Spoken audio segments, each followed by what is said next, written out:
Michel, à chasse au chevreuil, évidemment, la provocation par le rattling, c'est un atout qu'à peu près tous les chasseurs devraient maîtriser, devraient pratiquer.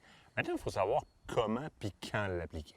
Ça, c'est vraiment la bonne question parce qu'il y a des dates pour faire ça. Il faut quand même exploiter des périodes où les bocs le font. Oui. Puis si tu fais ça trop tôt en saison, ça ne marchera pas. Si tu fais ça trop tard en saison, ça ne marchera pas plus.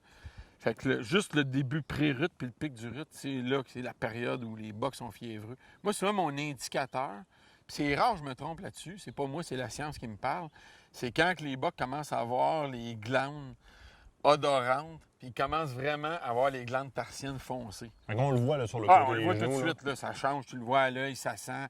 N'importe qui d'installation d'enregistrement de la faune va dire les bocs commencent à sentir, on sentait ça dans les boîtes de pick-up, on sentait le chevreuil dans la remorque. Ça, c'est un indicateur que le rut est rentré. C'est des périodes juste avant ça, puis pendant ça, que le rattling est efficace. Maintenant, le rattling, comment le faire?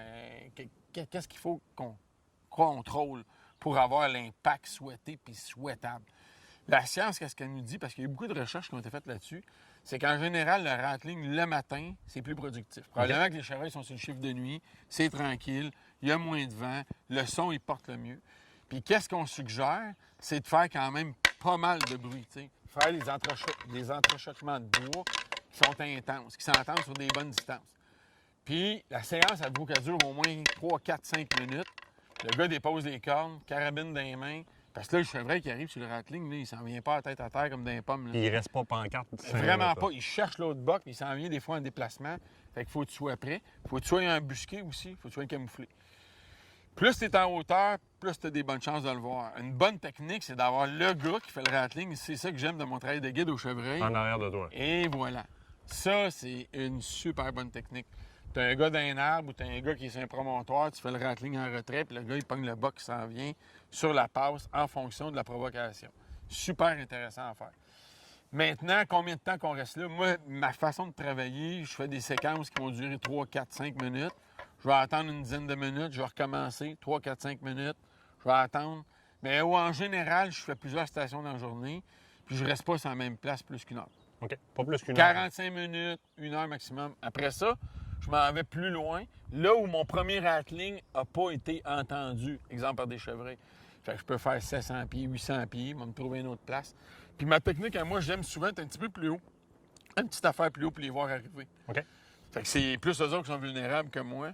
Puis entre chaque séquence, j'ai tout le temps la lampe dans les mains où je dis à mon client, garde ton lampe dans les mains. Fait qu'il y a des dates qui sont vraiment... Tenir compte des dates, tenir compte du pic du rut, faire du bruit. Ils disent c'est vraiment, là, il faut que le chevreuil t'entende, puis un combat de chevreuil, là, c'est intense. Là. Oh, et ça brasse beaucoup. Exactement. Beaucoup, Tu vois, comme des cornes de main, c'est parfait. J'ai enlevé les pointes du bas Les pour ne pas me G1, blesser. Là. J'ai enlevé le G1. Fait que, là, tu peux travailler avec ça ou jamais tu vas te blesser les doigts.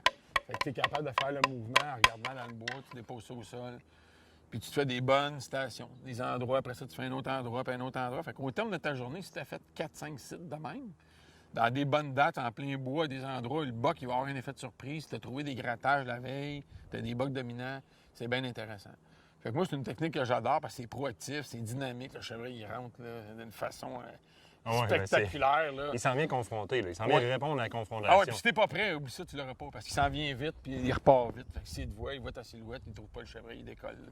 Là, Au niveau de l'association d'utilisation d'une odeur avec le rattling, par exemple une urine de boc, justement, proprement dit, parce que c'est en provocation au boc, oserais-tu le faire? Dire, par exemple, justement, dans mon champ de vue ou dans les possibilités de tir que j'ai en avant, je me mets des petits spots d'urine de boc pour le faire arrêter un peu? Oui, absolument, parce qu'il va être attentif à ça, il va être attentif à ça. Puis là, il rentre, le chevreuil qui rentre sur le rattling, il faut se rappeler, il est déjà perturbé, là.